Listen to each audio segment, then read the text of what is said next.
Okay. Here we are, practice exam 4. First question. A gas occupies 31.7 liters at 2 atmospheres pressure and 27 degrees Celsius. Calculate its volume if the pressure is decreased to 1 atmosphere and the temperature remains unchanged. Okay, this little guy, temperature remains unchanged, and the fact that you see initial conditions and final conditions tells us we're going to use one of those initial gas laws that compares the initial conditions to the final conditions. All right, so let's see, what do we have on our support materials that might help us through this?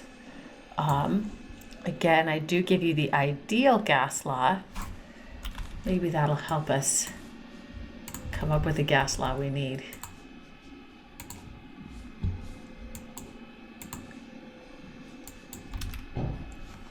Okay, so PV equals nRT, and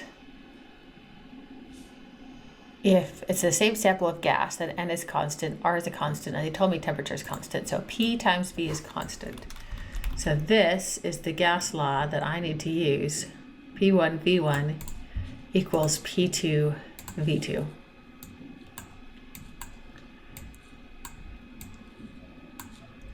All right, and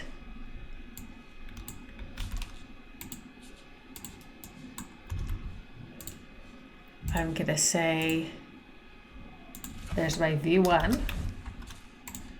That's gotta be my P1.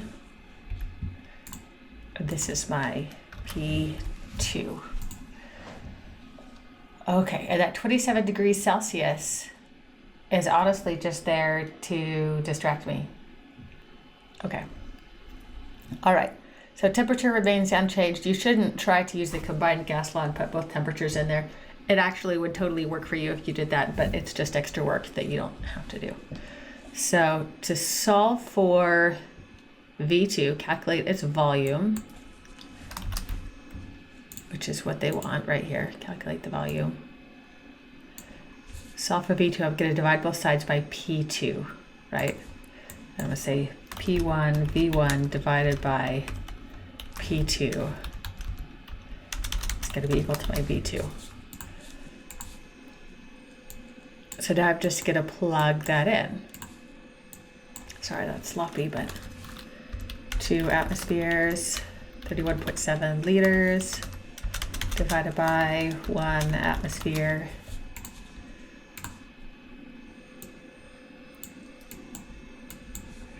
And I get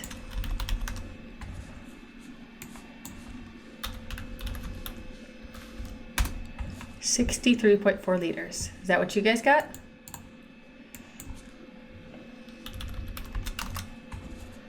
All right, excellent. No problem. Now, of course, if you haven't figured it out by now, you know that my exams just follow the same order that we do in class, right? So if you were looking at your gases worksheet, right, it would be the second section that does a bunch of individual gas laws there. So, okay. Erica, I'm not sure how you could use the ideal gas law here because you don't know the number of moles, right? Or do you mean like you use the ideal gas law to kind of cancel out the things that you don't need and then plug it in?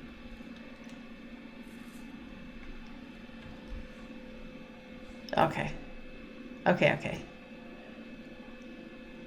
Yeah, you can use the ideal gas law that PV equals nRT.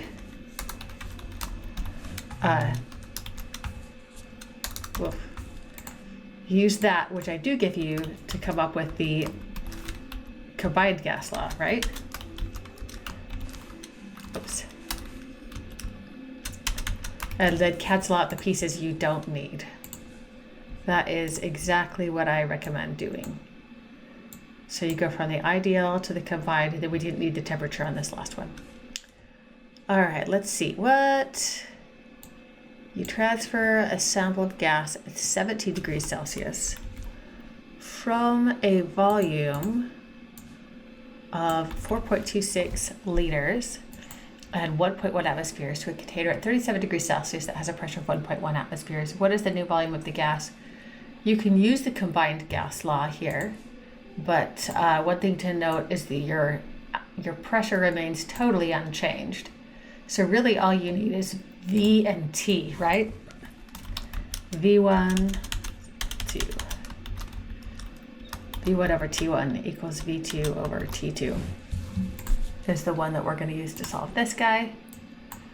And here's my initial temperature, so that's T1. Right, here's my initial volume, that's V1. And again, you could leave the pressure in there, but you really don't need to. And that's T2 right there, your 37 degrees Celsius. And they want you to calculate the new volume. Volume again, okay. You can do volume twice. All right, so if I plug this in, what's the other step I need to do before I can plug this in?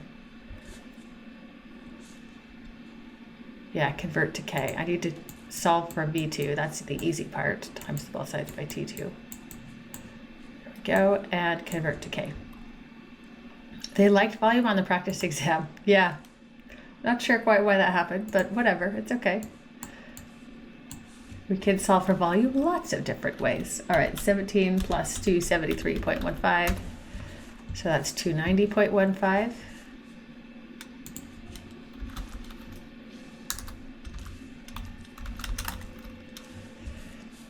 And then we could say 37 plus 273.15. That's 310.15.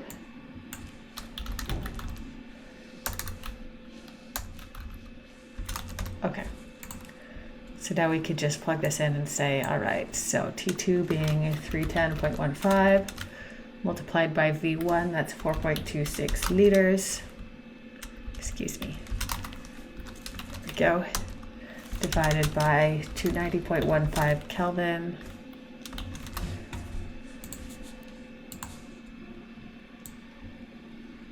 Kelvins cancel. Get our answers in liters.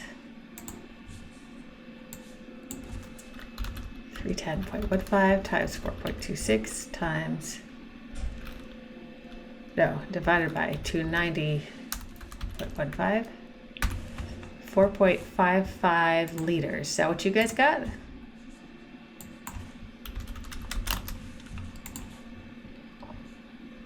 Excellent. Okay, right there. Okay.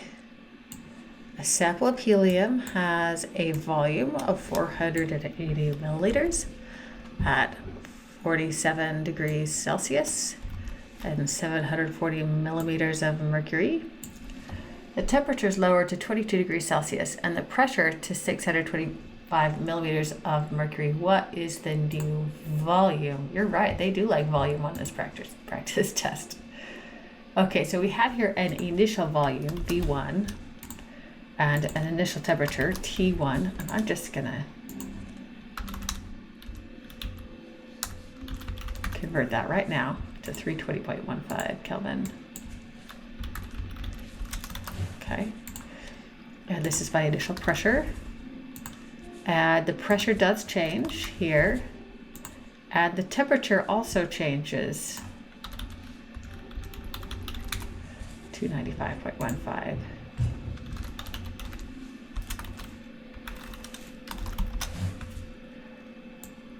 Okay, and they want to know V2.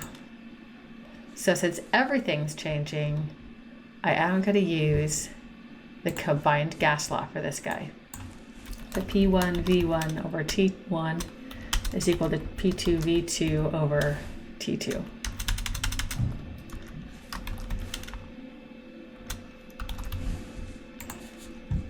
Right?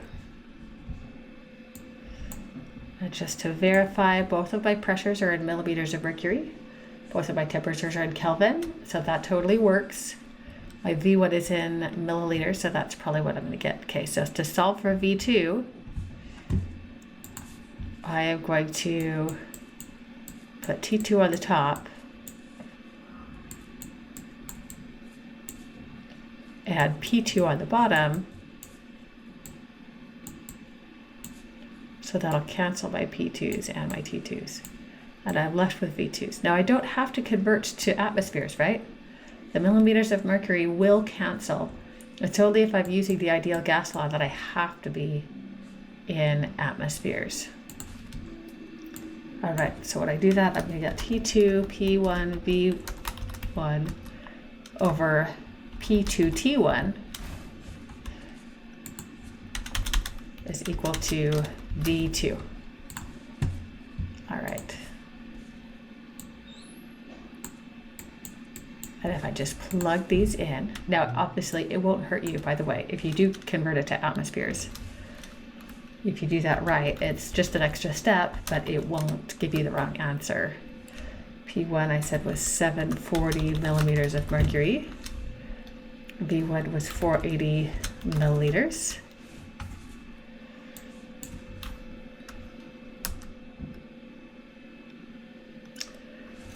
And P2, 625 millimeters of mercury. And T1, 320.15 Kelvin. Yeah, so there's some confusion about whether we should convert to atmospheres or not. You not obviously, but you don't need to, because the millimeters of mercury here totally cancel just right here. But it does introduce an extra step or two to convert both of those. And anytime you introduce an additional step, you have additional possibility for error. So it's kind of better to not if you don't have to. But if you feel a compulsion to do so, so long as you do it right, it should work. All right, we've got 295.15 K multiplied by 740 millimeters of mercury multiplied by 480 milliliters divided by 625 millimeters of mercury divided by 320.15 Kelvin, and that gives me 524. And the units that didn't get canceled here are milliliters, so I know that that volume is in units of milliliters right there. Is that what you guys got?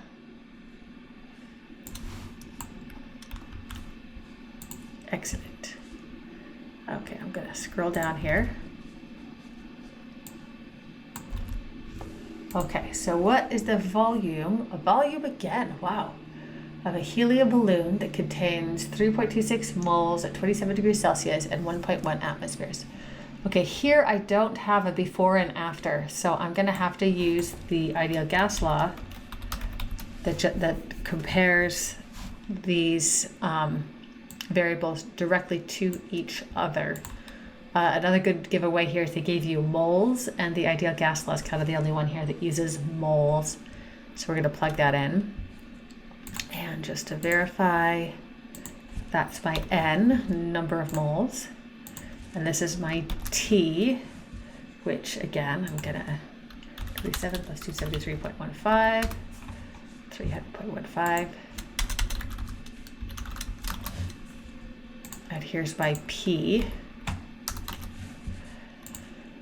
They want volume, which is the V, and then you can see on the equation sheet 0.0821 liter atmospheres per mole K. All right, and then we solve for V first. So I'm going to divide both sides by P. So V is nRT over P, which is 3.26 moles times 0.082 liter atmospheres per mole K times 300.15 K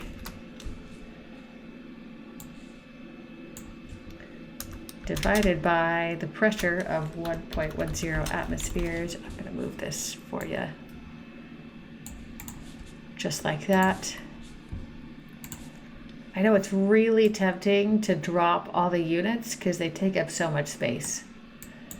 But I'm I'm not going to drop the unit because I don't want to be a bad example for you, because leaving them does give you the opportunity to just confirm that yes, I'm using the correct units, yes, they cancel out appropriately, and yes, I'm left with this particular unit that I have to report my answer in. So 3.26 times 0.0821 times 300.15 divided by 1.10 gives me 73.0 liters. Is that what you guys got?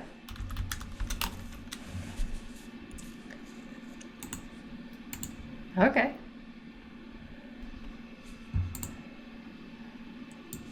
Okay, again, they have moles. Again, I give you moles, temperature, and pressure. I'm just going to convert this. I know I'm going to need to. Okay, so this is N. Oh, this is N. This is 393.15 K. That's T. Okay. And this is P. And they want V.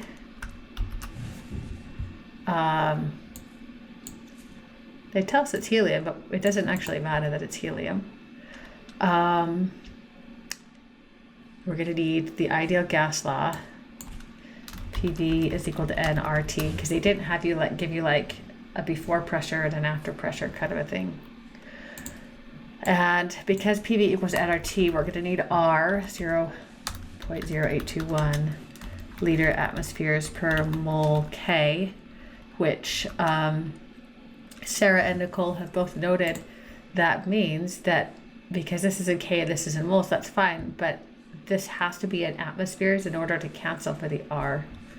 So we're going to do this little quick conversion. We're going to say, all right, if I have 1520 millimeters of mercury, and again, it's on your equations worksheet.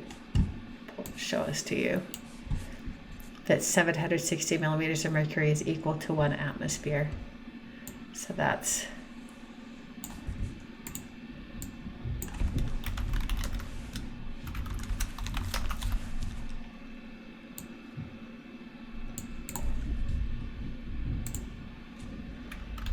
it. Would be nice if all of the problems on the exam had volume, but that's not a guarantee.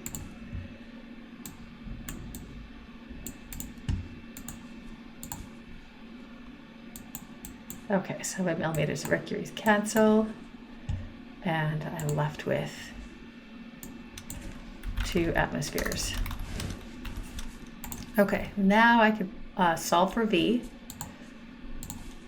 Divide both sides by V. Sorry, P. Divide both sides by P. There we go. V equals nRT over P. So that is 5 moles times 0.0821 liter atmospheres per mole K multiplied by T divided by P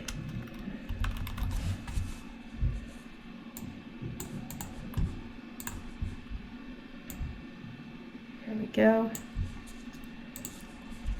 My atmospheres cancel. My moles cancel. My kelvins cancel. And I'm left with liters. Okay. Here we go. 5 times 0.0821 times 393.15 divided by 2 gives me 80.7 liters. Is that what you guys got? Okay. I'm not sure, Sarah. Let's see. I did say I wouldn't give you anything that tough on the test, but maybe I lied. I didn't think I did. Okay, so here's another math question, and again I'm asking for volume in liters, although I didn't put liters here, interestingly enough. What is going on here?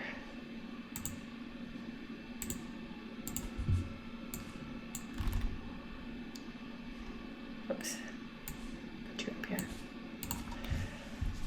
All right, what volume of NH3 gas at 1 atmosphere and 0 degrees Celsius is produced by the reaction of 0.416 moles of water according to the following reaction? So they gave me the reaction, and it does look like it's balanced, and they give me a pressure of 1 atmosphere, and they give me a temperature of 0 degrees Celsius, which is 273.15 K. And they give me 0.416 moles of water. And they want to know what volume in liters of NH3 gas do I get. So this is what they want. What's the volume? The most common mistake that I see in this reaction, in this problem, is students just use the ideal gas law and they plug in P and V and T and R and everything, and they solve for the volume, but because they use the moles of water instead of the moles of the NH3, then they are technically calculating the volume of water gas that you would get at that under these conditions instead of the volume of NH3. So Erica, yeah, you're exactly right. In order to solve this, using our trusty PV equals nRT, we need to use the pressure and the temperature and the number of moles of the NH3 specifically. So we have to do this first step of converting from moles of the water to moles of the NH3. Do you guys remember how to do that?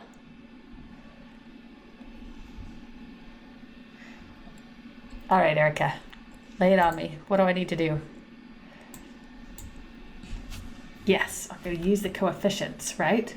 So I'm going to say, look, if I've got 0.416 moles of water, and I see that there are, 2 moles of NH3 for every 6 moles of H2O that react, using these coefficients right here, the 2 and the 6, that will allow me to convert from the water to the ammonia, so I can have the right identity units there. Okay, 0.416 times 2 divided by 6, 0.139. Whoops.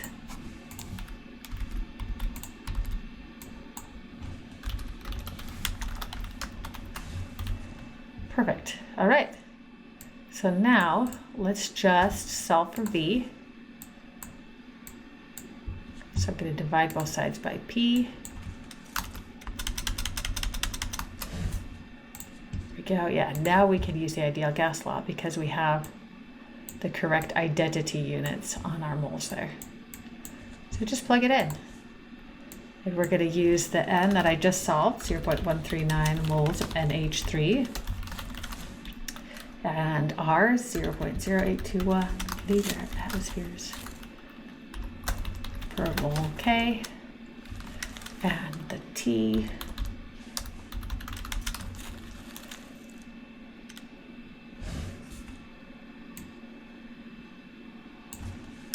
divided by the pressure, which was 1 atmosphere. All right, I'm gonna move this down here because I'm like running into things.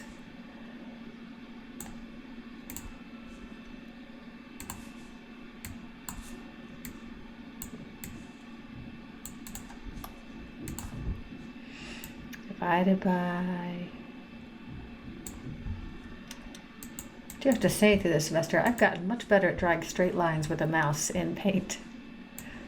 One of those skills you never think you're gonna need. Okay, so here's my 0.139 moles. I'm gonna multiply that by 0.0821 liter atmospheres per mole degree Kelvin. Multiply that by 273.15 Kelvin and divide that by 1 atmosphere, and I get 3.1 liters.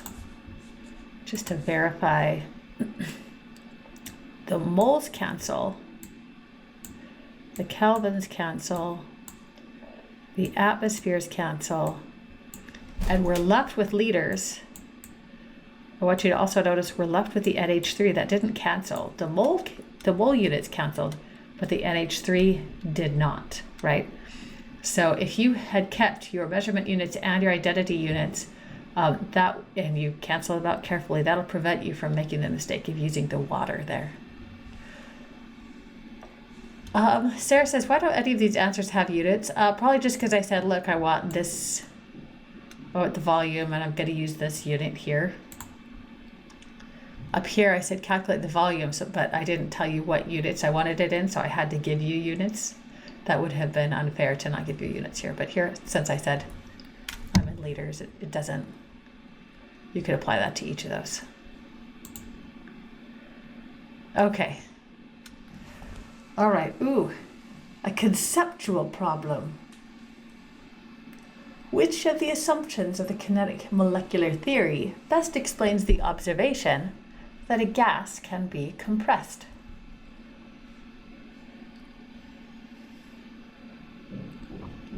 Sarah is right. It's going to be this third one. Because the space occupied by the gas is greater than the space occupied the gas molecules themselves, that means there's a lot of empty space between those gas particles. And because there's empty space, you can push those gas particles together and compress it if you put a bunch of pressure on that. Now, for a problem like this on the exam itself, just two things to look for. First of all, some of these might not actually be assumptions of the kinetic molecular theory, right? So you just kind of have to know for sure what those assumptions are. And then some of them, there might be 2 or 3 that are assumptions of the kinetic molecular theory, and you want the one that explains this part, right? That applies. So for instance, this is an assumption of the kinetic molecular theory, but it doesn't say anything about why gases can be compressed. In fact, all of these look like they would apply to the kinetic molecular theory, but this is the one that actually explains why they can be compressed. If you go back to the lecture notes and you're looking at the individual gas laws, at the end of each of those sections, I talk about, okay, why does the kinetic molecular theory predict that this is true? For instance, why does the kinetic molecular theory predict that as you increase the pressure, the volume will decrease? Or why does it, or that as you decrease the volume, the pressure increases? Or why does the kinetic molecular theory predict that as you increase the temperature, you're going to increase the pressure?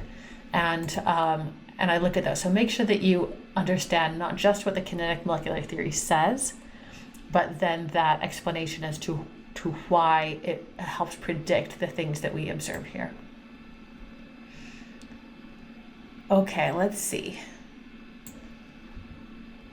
Mixture of gases, and we're looking at partial pressures. Okay, so the equation that we need to use here, if you'll remember, is that the number of moles of any part A divided by the number of moles total, that's going to be the mole fraction, is equal to the pressure fraction, which is the partial pressure exerted by A divided by the total pressure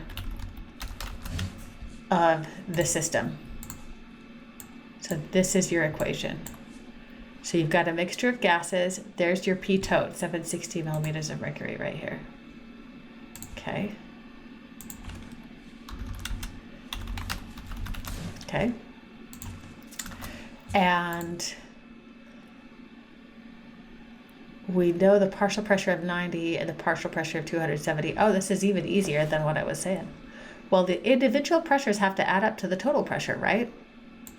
So your pressure of your N2 plus the pressure of your O2 plus the pressure of the HE has got to equal the total pressure, which is 760 millimeters of mercury, right? And then they just gave us that the nitrogen is 90 and they give us here that the oxygen is 270 And so they want to know what the helium is, and we're just going to solve for that.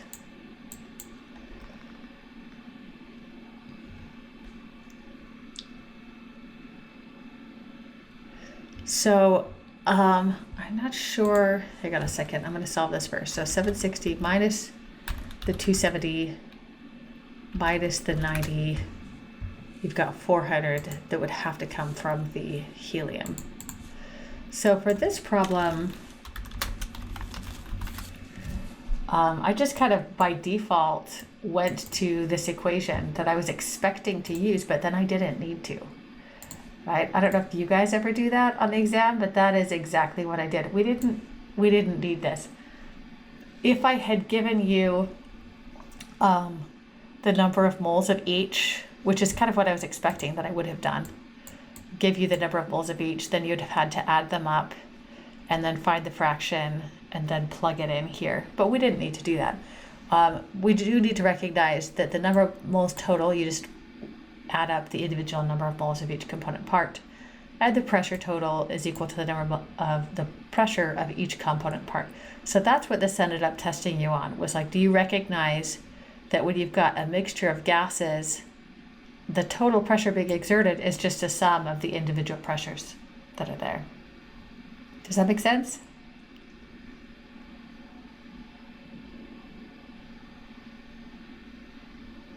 So Nicole asked, what about if we have to find two different partial pressures? I would have to give you more information. In this case, we had three different partial pressures. We had a total pressure. I would have had to give you two to solve for the third. If I didn't give you these two to solve for the third, I would have had to have given you mole information so that you could have calculated that, right? I'd have to give you the total number of moles and then the moles of each component part so that you could solve for that, which is possible. We did that on the worksheets. It's just a little bit more complicated problem. Okay. All right. Oh, Sarah is prepared for this one. She says, at high altitude, water boils at 95 instead of 100 degrees Celsius because the atmospheric pressure is lower. Okay. Can you explain that to us, Sarah?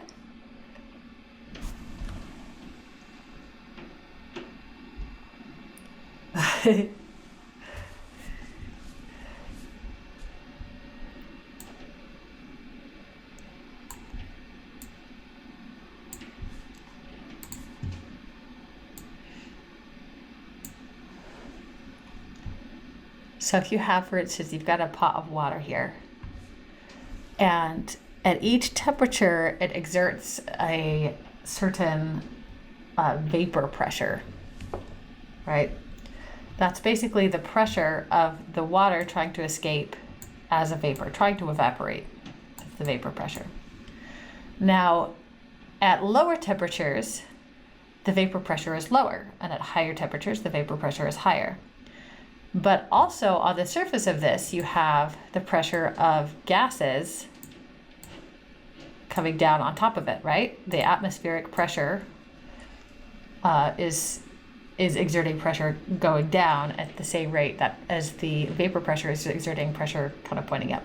So the point at which the vapor pressure is equal to the atmospheric pressure, that is the boiling point, because that is the point at which it starts to be able to escape.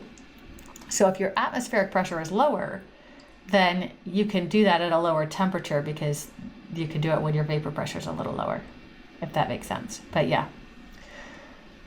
So, okay. That explains number 9. And then number 10, this feels like a blast from the past, chapter 7, exothermic. But again, we're talking about gases and how much energy they have. So to be exothermic, you would be going from the gas to the liquid, right? From the high energy particles to the lower energy particles would be releasing some of that energy. All right. Here we are. We're jumping into chapter 9 on solutions, and this is your first worksheet problem, right? Water can be used to dissolve which type of compounds? Good. Polar and ionic both, because they have partial charges and full charges, and water having partial charges will be attracted to those. Good. Which statement comparing solutions with pure solvents, colligative properties, which is not correct?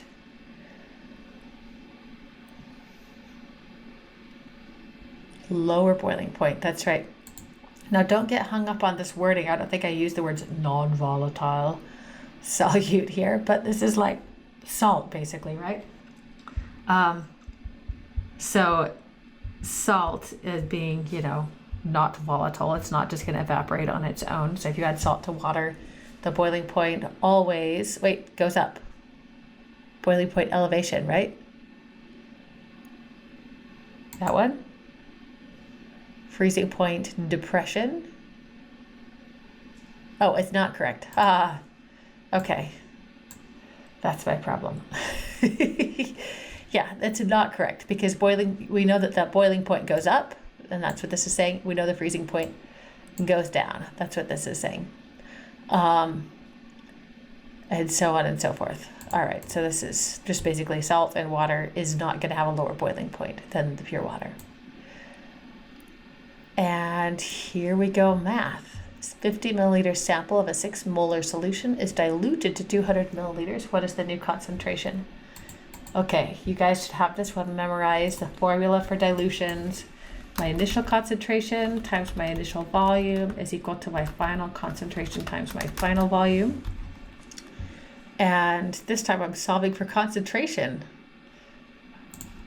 instead of volume. So what I'm going to do with myself. All right, I'm going to divide both sides by V2.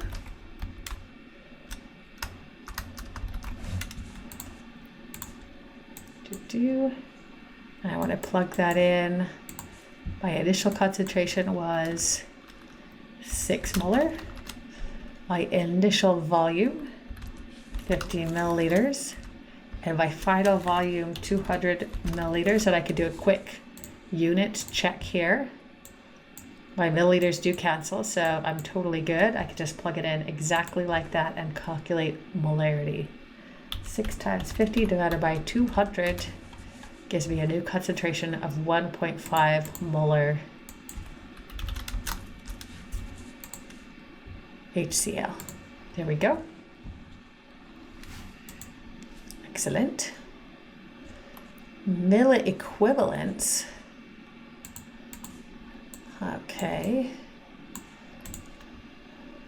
How many milliequivalents of chloride ion are contained in a sample that has 0.725 grams of chloride ion? Okay.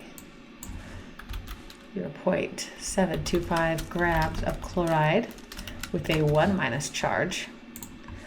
And grams aren't really as useful as, say, moles. So I'm going to do this conversion here.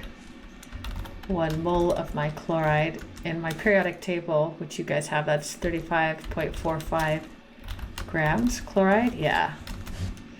Erica's got it. Whoops. There we go.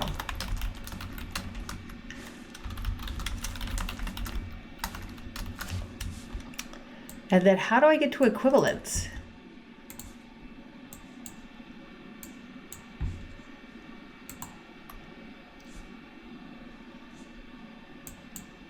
Oh, Erica went straight to it. She said, I'm not even going to go through moles. I just know that 1 mole is 1 equivalent. And so 1 mole's worth of gram is 1 equivalent.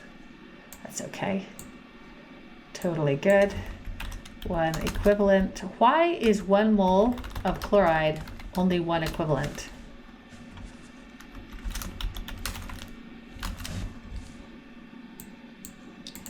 Because the charge is just 1, right? If this was a magnesium, you would say that 1 mole was 2 equivalents. Or that 1 equivalent was just 1/2 of a mole. Good. Okay, oh, I need one more step. I need milliequivalents. Yeah, you got it. Nicole was on top of that. Okay. 1,000 milliequivalents in 1 equivalent.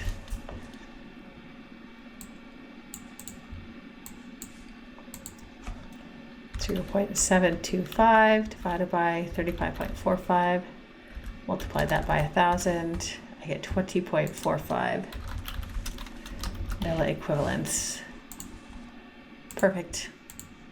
You are on it. Okay.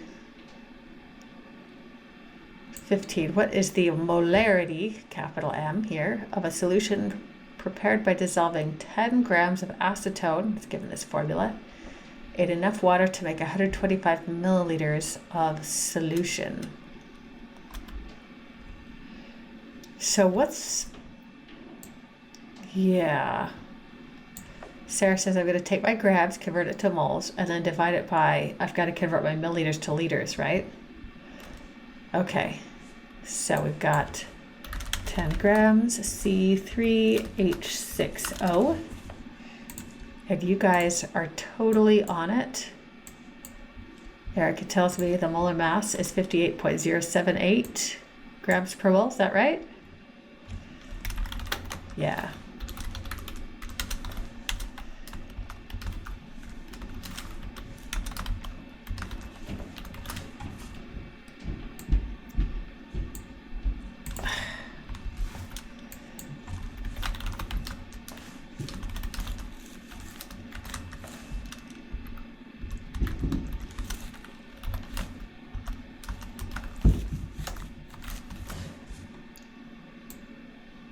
That's what I meant to do. Okay. So my grams cancel. Nicole verifies that that's the molar mass there, so I can believe that. And then we want, Sarah says that 125 milliliters is the same as 0.125 liters. Do that conversion already. And so then I just plug it in. Really, one of the troublesome things about this is to remember that molarity is given by capital M as just moles per liter. That directs your dimensional analysis work. If you didn't remember that, you wouldn't be able to get the rest. 1.37, 1.38, okay.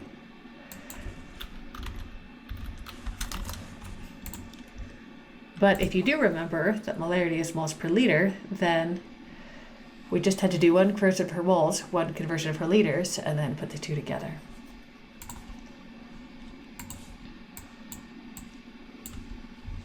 That came from my 125 milliliters. Okay, not too bad. Okay, and 16 is, I have no idea why this is set up that you can select multiple options. Obviously, only one option is correct.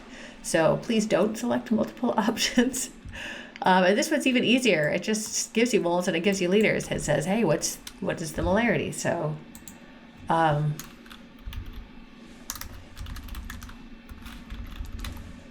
that is all. Okay, how many grams of sodium hydroxide are needed to make a 750 milliliter solution of a 2.5% weight per volume? All right, so we're just gonna remember our little equation here for percent, right? It's gonna be, if it's weight per volume, then it's grams of solute over milliliters of solution, and multiply that by 100 to make it a percent, and that is equal to your percent concentration.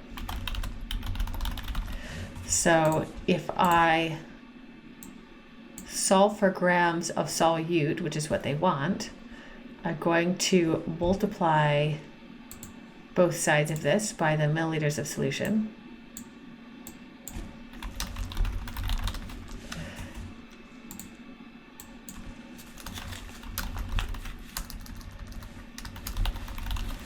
And I'm going to divide both sides by 100%.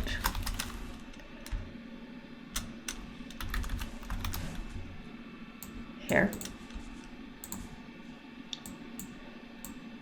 So that'll cancel those, and that'll cancel those. And my grams of solute will equal the percent concentration, which was given here as 2.5%.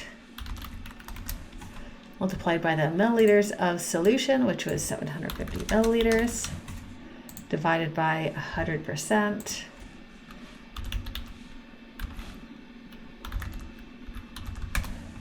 And that is, wait a second, I divided by, okay, 2.5 multiplied by 750 divided by 100, 18.75, 19 grams.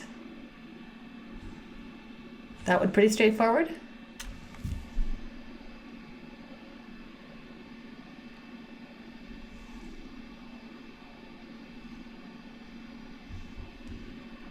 Okay.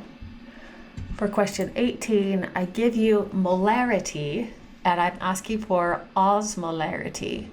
And my system here is KCl. So what do I need to do?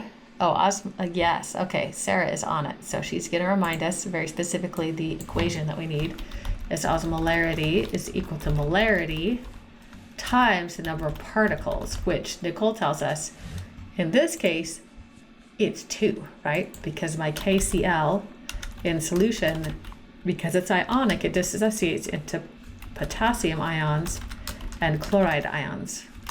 Well done. So in this case, I have 2 particles that we get when this disassociates, and I'm starting with a molarity of 0.00 molars. So 0.2 times 2 is going to give me an osmolarity of 0.4.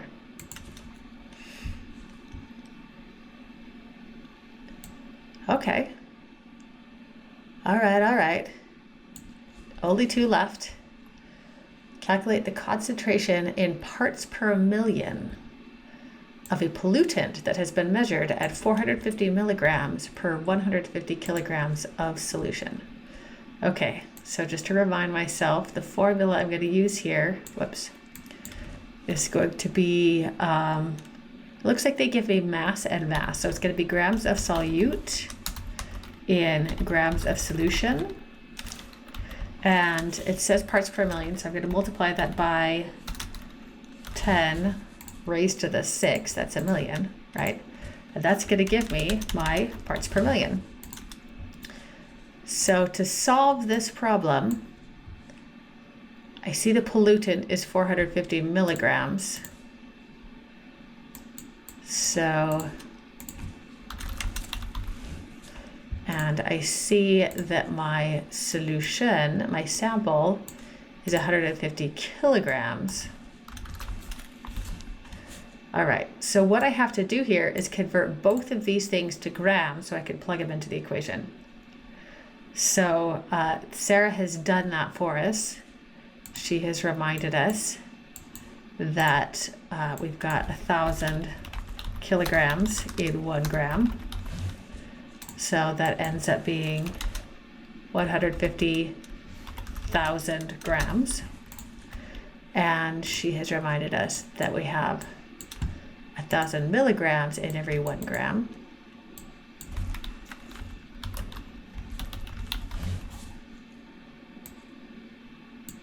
Okay, so that actually gives us 0.150 milligrams, grams. And so that's what we plug in here, right? Oh, excuse me. Thank you, Sarah. There are 1,000 grams in 1 kilogram. I got the numbers right, but my units were not. Okay. Is that better? Okay, so now we're going to put 0.150 grams on top, divided by 150,000 grams. And then I'm going to multiply that by 1 times 10 to the 6th, or I'm just going to move that value over by 6 positions. What did I do? I don't know what I did. Oh, guys, I'm doing well today. This is 450.450 grams. All right, let's try that again. So 0.450 grams divided by 150,000 grams, And now I can move that decimal point over by 6 places, or I could just multiply that by 1 times 10 to the 6th, and that gives me 3 parts per million.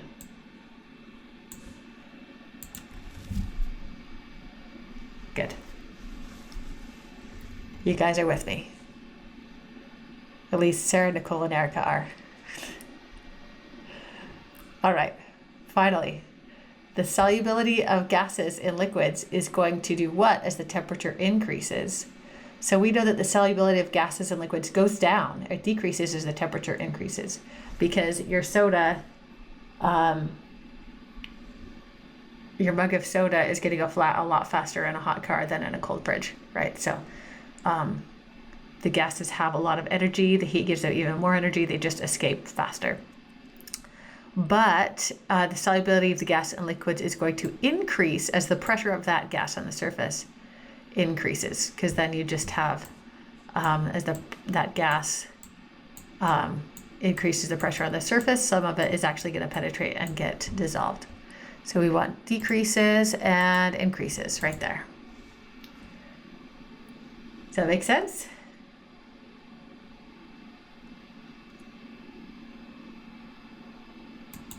Let's see, did we get them all right? Yes, we did. Excellent. Okay, well, that is it. I will let you go. And obviously a little bit before time, but an hour before time, not just a little bit, but that's because I'm giving you guys time to take the test. You don't have to do it right now, but sometime today, hopefully. And if you have any other questions, any last minute questions, I'm happy to entertain those, but otherwise I'll just let you go.